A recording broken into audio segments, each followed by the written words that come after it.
పల్నాడు జిల్లాలో కృష్ణానదికి భారీగా వరద నీరు వస్తోంది. అమరావతి అమరేశ్వర ఆలయం దాటి వరద నీరు ప్రవహిస్తోంది.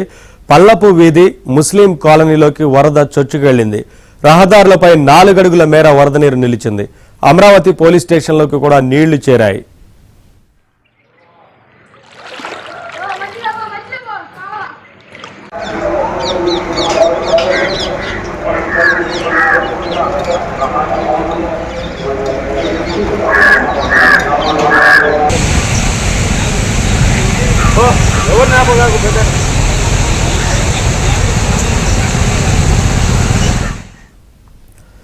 పల్నాడు జిల్లా దాచేపల్లి మండలంలోని నడికూడి రైల్వే స్టేషన్లో గురజాల ఎమ్మెల్యే ఎరపతినేని శ్రీనివాసరావు కుమారుడు నిఖిల్ రైలు ప్రయాణికులకు ఆహారం పంపిణీ చేశారు.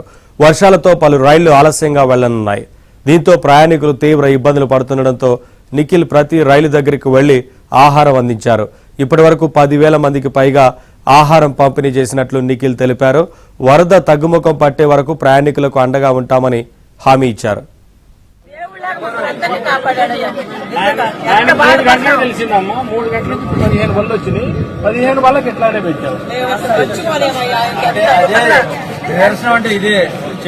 నడుకుడి జంక్షన్ లో మరి ఏదైతే ఈ 3-4 రోజులు వర్షాలు పడ్డాయో చాలా చోట్ల రైల్వే లైన్లు కూడా కొట్టుకుపోయే పరిస్థితికి వచ్చింది. అందుకనే చాలా రైళ్లను కూడా ఈ నడుకుడి జంక్షన్ మీద కూడా రైల్వే అధికారులు మళ్లించడం జరిగింది.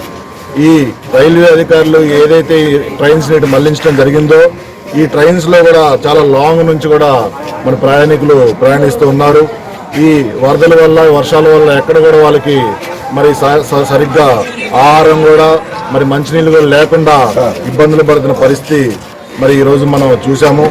అందుకనే మరి గౌరవ శాసనసభ్యులు ఎరపతినేని శ్రీనివాసరావు గారి దృష్టికి ఈ విషయం రాగానే ఇక్కడ గురజాల నియోజకవర్గ కూటమి నాయకులు కార్యకర్తలు మన ఎమ్మెల్యే ఎరపతినేని శ్రీనివాసరావు గారి ఆధ్వర్యంలో ఏదైతే దాదాపు ఇప్పటికీ ఒక 7 ట్రైన్లు కూడా రావడం జరిగింది.